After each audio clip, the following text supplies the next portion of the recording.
Série d'enseignements sur les deux tables de pierre dont nous avons commencé dans l'autre prédication précédente. Donc, j'étais un peu essayé d'expliquer que les pierres que Moïse avait reçues, les premières pierres que Moïse avait reçues, qui étaient les pierres célestes, qui sortaient de la main de Dieu. Ces pierres étaient des pierres du ciel que Dieu avait pris, que Dieu avait écrit sur ces pierres-là. Et quand Moïse est descendu sur la montagne, comme il est dit dans Exode chapitre 32, à cause du péché des enfants d'Israël, là, il les a trouvés en train d'adorer notre Dieu, il avait brisé ces tables de pierre. Donc ces tables de pierre qui ont été brisées, qui était la loi écrite sur des tables de pierre, qui était l'ombre du Seigneur Jésus-Christ. Il est le rocher des âges. Ces pierres qui avaient l'écriture de Dieu. La Bible dit que l'écriture était l'écriture de Dieu, écrite de la main de Dieu. Au commencement était la parole était avec Dieu et la parole s'est faite chair. Jésus-Christ était l'écriture écrite de la main de Dieu. Il était la parole écrite de la main de Dieu. Il était le livre écrit de la main de Dieu. Et après, il nous dit, tu n'as voulu ni sacrifice, ni offrande, ni holocauste, mais tu m'as formé un corps. Et tu m'as formé un corps. Et voici, je viens avec les rouleaux du livre.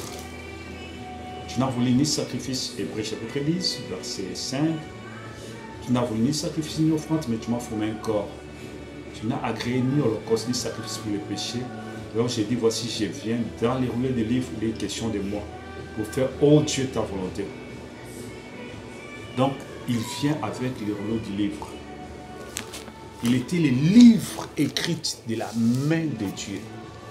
Il était le livre que Dieu lui-même avait écrit. Il était le livre que l'Éternel lui-même avait écrit. Les livres, les rochers qui devaient être frappés.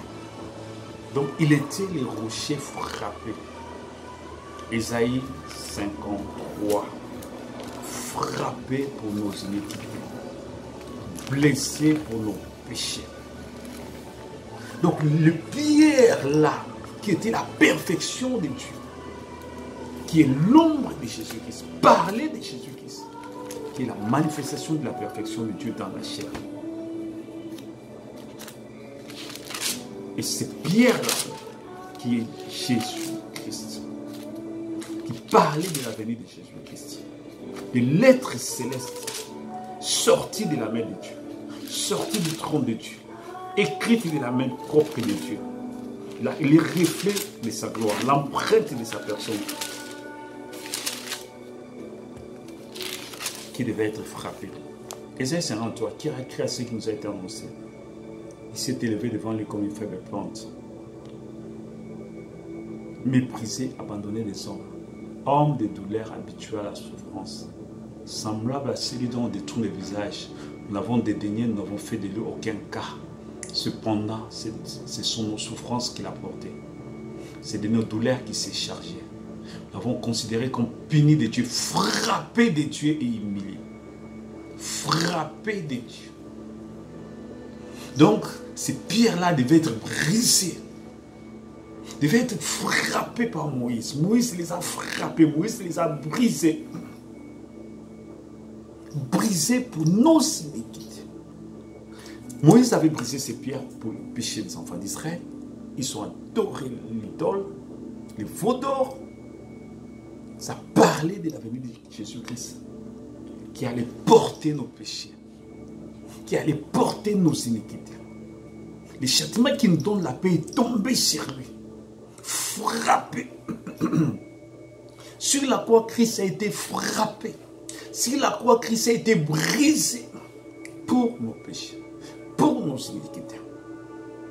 Il est ces rochers-là dont Moïse avait pris, avait récité Dieu. L'écriture qui était sur ces rochers, c'était la main propre de Dieu. Il était la parole de Dieu faite chair. Il était la manifestation de la parole. Il était la perfection de Dieu. Il est la pierre vivante. Il est les rochers vivants sur lesquels Dieu avait écrit. Cela parlait sur la première venue de Jésus-Christ. Dieu a écrit et donne ça à Moïse pour le peuple de Dieu. Donc Jésus-Christ était l'écriture même de Dieu. Il était la parole de Dieu matérialisée, manifestée dans la chair. Il était l'écriture même de Dieu faite chair pour nous, pour nos péchés, pour nos iniquités. Afin que par ces meurtrissures, nous soyons guéris. Ah, ici, je vais corriger beaucoup de doctrines. Il y a les gens des combats spirituels qui pensent que par leur prière, parce que tu gênes, voilà pourquoi tu seras délivré. Non. Nous avons été déjà délivrés sur la croix. Même quand nous venons prier pour quelqu'un, nous chassons les démons, ça veut dire que nous rappelons à Satan que tu n'as pas le droit de citer dans ses corps. Sur la croix, Jésus-Christ l'a déjà délivré, donc tu n'as pas de place. Au nom de Jésus, pas. Résistez le diable, il fuira loin de vous. Nous rappelons l'œuvre accomplie sur la croix.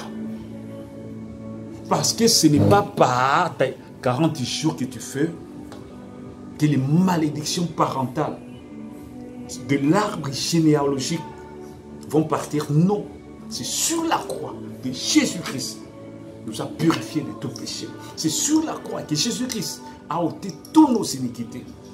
C'est sur la croix. Ce n'est pas par ce que nous faisons. Non, non, non. Et nos prières, la prière aujourd'hui, c'est quoi la prière? C'est rappeler ce qui a été fait sur la croix. C'est la foi, la confession de foi sur ce qui a été déjà fait.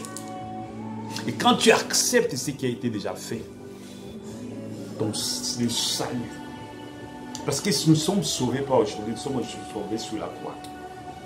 Jésus-Christ est mort pour nos péchés, pour nos iniquités. Donc c'est sur la croix que nous sommes sauvés. Maintenant, pour que cela devienne évident dans ta vie, pour que cela devienne une réalité dans ta vie, il faut les confesser, il faut l'accepter. Nous acceptons, nous recevons notre salut, notre délivrance, notre guérison que nous avons écrit depuis Golgotha. Depuis que le rocher a été frappé. Depuis que le rocher a été frappé. Depuis que les tables de pierre ont été brisées. Depuis que Christ a été brisé pour nos iniquités. Il y a 2000 ans sur la croix. Que cela a été fait. Que nous sommes délivrés, que nous sommes affranchis. En Christ, nous sommes libérés. Quand je crois, je confesse ça. Les démons partiront. Parce qu'ils savent que c'est sur la croix que la victoire a été acquise. Mais il y a d'autres gens maintenant qui cherchent eux-mêmes leur délivrance. C'est comme si par tes propres efforts tu seras délivré. Non. C'est par la foi à ce que Christ a déjà accompli. C'est par la foi à l'œuvre salvatrice de Golgotha. C'est par cette œuvre-là que nous sommes sauvés. C'est par cette œuvre-là que nous sommes libérés, affranchis, délivrés. Le châtiment qui me donne la paix est tombé sur lui. C'est ces jours-là que j'ai été délivré. C'est ces jours-là que j'ai été libéré. C'est ces jours-là que j'ai été affranchi. Depuis ces jours, il n'y a plus de condamnation pour ceux qui sont à Jésus-Christ. C'est sur la croix. Maintenant, tout ce que nous faisons, c'est accepter notre délivrance. C'est accepter notre guérison. C'est accepter notre libération. C'est comme on a écrit un chèque pour toi. Le chèque à l'argent. Mais si tu n'acceptes pas les chèques, tu les jettes, tu les déchires, tu es perdant. La grâce est grâce pour toute personne qui accepte la grâce. Si tu refuses d'avoir les chèques, tu es perdant. Parce qu'on t'a donné les chèques, mais tu ne veux pas les prendre. Tu as déchiré. Mais si tu acceptes, tu es bénéficiaire. Ceux qui acceptent l'œuvre de la croix, ils sont bénéficiaires de cette œuvre-là. Et cela est viré à ton compte. Tu deviens bénéficiaire, tu deviens partie prenante. Mais si tu rejettes ça, tu es exclu de la grâce, tu es exclu de la bénédiction divine, de la providence divine. Dieu a pourvu pour toi, mais tu as rejeté. Et celui qui rejette, il est dépourvu de la grâce de Dieu. Il est exclu de l'économie de Dieu. Voilà pourquoi. C'est par la foi que nous entrons dans la grâce de Dieu. C'est par la foi que nous bénéficions de la grâce de Dieu. C'est par la foi que Christ devient une réalité dans notre vie. C'est par la foi à ce que Christ a accompli pour nous sur la croix. Frappé pour nos iniquités. Nous avons fait de lui aucun cas. Cependant, ce sont toutes nos souffrances qu'il a portées. C'est de nos douleurs qu'il s'est chargé. Nous l'avons considéré comme puni, frappé de Dieu, humilié. Mais il était blessé pour nos péchés. Brisé pour nos iniquités. Le châtiment qui nous donne la paix est tombé sur lui. C'est par ses meurtrissures que nous sommes guéris. Tout ça part de l'œuvre salvatrice de la croix. De l'œuvre rédemptrice de la croix. De l'œuvre accomplie. Le salut était déjà accompli sur la croix. J'accepte que ça devienne une réalité en moi. J'accepte que ça je devienne bénéficiaire de cette salut-là. Mais j'ai été sauvé sur la croix. Et si je rejette la grâce de Dieu. C'est-à-dire, Dieu ouvre la porte, tu refuses d'entrer. Dieu te pardonne, tu refuses de recevoir ça. Donc la croix, c'est le pardon de Dieu.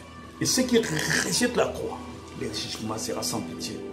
Parce que tu ne peux pas te présenter devant Dieu avec les péchés que tu as accomplis depuis ta naissance jusqu'aujourd'hui. Tu ne peux pas te présenter devant Dieu avec ça. Il n'y a rien qui peut te faire expression. Sauf l'œuvre salvatrice de la croix. L'évidence de la rédemption. L'œuvre salvatrice de Jésus-Christ sur la croix. Seule cette œuvre-là qui nous donne droit de citer aux promesses de Dieu. Qui nous donne droit de citer aux bénédictions divines. Seule cette promesse-là. En dehors de ces promesses-là, nous sommes nuls. Nous avons accès auprès de Dieu à cause de l'œuvre de la croix. C'est par cette œuvre-là. Il y a des gens qui s'approchent de Dieu. Ils prient les dieux créateurs des cieux et de la terre. Oh, les animaux, les poissons, tout ce qui... Même les démons. Même les démons. Mais ceux qui s'approchent de Dieu pour le salut éternel, qui ne passeront pas par les jugements, ce sont ceux qui s'approchent par l'œuvre de la croix. Il est le Dieu créateur des cieux et de la terre. Tout être vivant qui existe, quand il demande à Dieu, la Bible dit Dieu fait pleuvoir sur les justes et les méchants. La Bible dit Dieu fait lever son soleil sur les justes et les méchants. Et même les démons, ils bénéficient de ça. Mais pour les saluts, c'est ceux qui s'approchent de Dieu auprès de l'œuvre de la croix. Pour le salut, c'est ceux qui s'approchent de Dieu auprès de ce que Christ a accompli, qui acceptent ce que Christ a accompli pour nous sur la croix, qui acceptent l'œuvre du salut. C'est qui rejettent cette œuvre-là. On peut prier pour toi, on peut faire des déclarations prophétiques sur toi.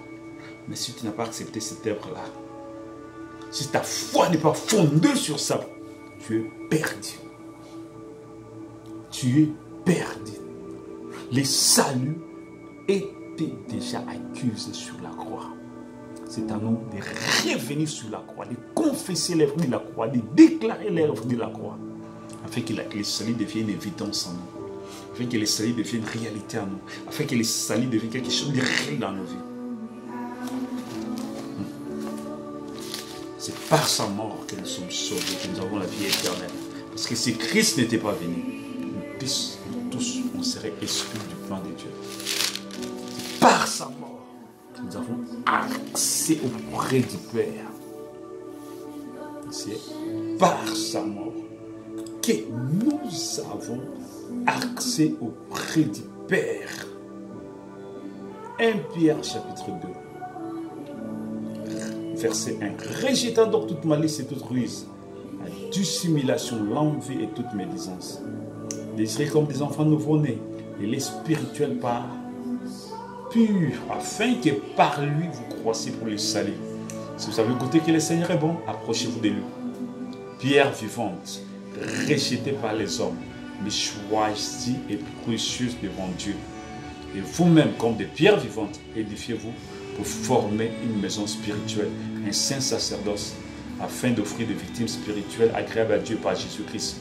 Car il est écrit dans l'Écriture, il est dit dans l'Écriture, voici je mets en Sion une pierre angulaire, choisie et précieuse. Celui qui croit en elle ne sera point confus. L'honneur est donc pour vous qui croyez, mais pour les incrédules, la pierre qu'on rejetait et ceux qui la bâtissaient est devenue la principale de l'angle, une pierre d'achoppement et un rocher de scandale. Pour nous qui croyons, nous sommes bénis, parce que nous sommes bénéficiaires de la grâce de Dieu. Nous sommes bénéficiaires de l'élection divine. Mais pour ceux qui rejettent, ils sont foutus. Ils sont exclus du plan de Dieu. Pour eux, la pierre devient un jugement. La pierre devient un jugement, un obstacle pour eux. Mais pour nous, qui acceptons cette pierre-là qui a été frappée pour nous, qui acceptons cette pierre-là qui a été rejetée. Parce que Moïse descend avec la pierre de la loi, il trouve les enfants d'Israël dans une position d'adorer un autre Dieu, un autre veau d'or, au lieu d'adorer le Saint d'Israël. C'est lui qui les a fait sortir de l'Égypte. C'est lui qui a frappé l'Égypte. C'est lui qui a ouvert la mer rouge. C'est lui qui faisait descendre les pains du ciel, la manne, afin qu'ils trouvent de quoi manger. C'est lui qui faisait sortir de l'eau par un rocher spirituel qui les suivait. Ils se sont détournés de ces rochers-là pour aller adorer les veaux d'or. Donc c'est lui qui rejette Jésus-Christ.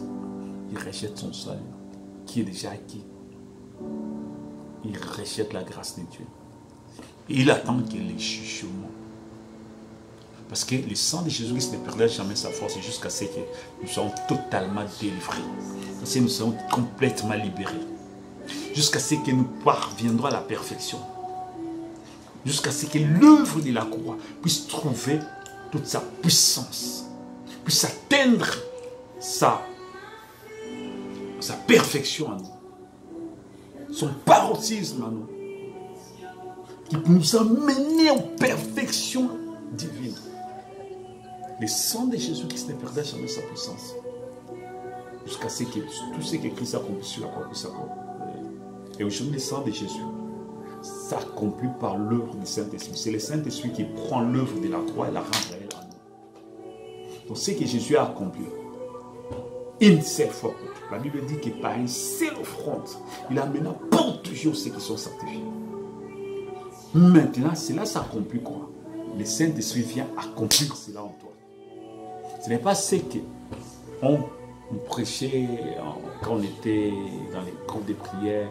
On dit, oh, regardez la croix, regardez le sang de Jésus qui descend. Les gens commencent à dire, je vois le sang qui descend, des choses rouges. Non, non, non, non. C'est que Christ a accompli sur place là. Aujourd'hui, c'est le sang de Jésus, c'est le Saint-Esprit qui vient, c'est-à-dire les fruits, les bénéfices de la croix. Le Saint-Esprit vient accomplir ça dans ta vie. L'œuvre a été accomplie une fois. L'expiation a été faite une fois. Jésus est mort une fois par une seule mort, par une seule offrande. Le Saint-Esprit agit maintenant pour accomplir les effets, les bénéfices de cette œuvre-là. L'œuvre pour laquelle il est mort. Par ses meurtrisseurs, il te donne la guérison. Son sang, nous sommes libérés, tous les chaînes du diable tombent. Tu vois, par juste la confession de ce que Christ a accompli pour nous, nous entrons en bénéfice. Nous possédons tout ce que Christ a accompli sur la croix. Il est le rocher qui a été frappé pour nos péchés. Il est le rocher qui a été frappé pour nos iniquités. Il est le rocher qui a été frappé pour notre salut. Notre salut, c'est en Jésus, sur l'œuvre de la croix. Dans chaque âge, tu envoies des messages. Les messages loin du Saint-Esprit. C'est lui qui accepte ces messages. Le Saint-Esprit vient accomplir. Parce que chaque message est basé sur l'œuvre de la croix. Ramener les gens à la croix. Et de la croix, les amener jusqu'à l'adoption. Jusqu'au placement. Parce qu'à la croix, c'est là où nous sommes, c'est l'expiation. La rédemption a des étapes. La première étape, c'est la croix. La deuxième étape, c'est l'adoption. Il nous a délivrés de l'Égypte, c'est sur la croix. Il nous a libérés de toutes les chaînes du diable, c'est sur la croix. Il nous a guéris de toute maladie, c'est sur la croix. Toute malédiction, et nous sommes dépourvus de toute malédiction, c'est sur la croix. Afin maintenant de retrouver notre position perdue depuis la chute. Depuis la chute dans le jardin d'Éden.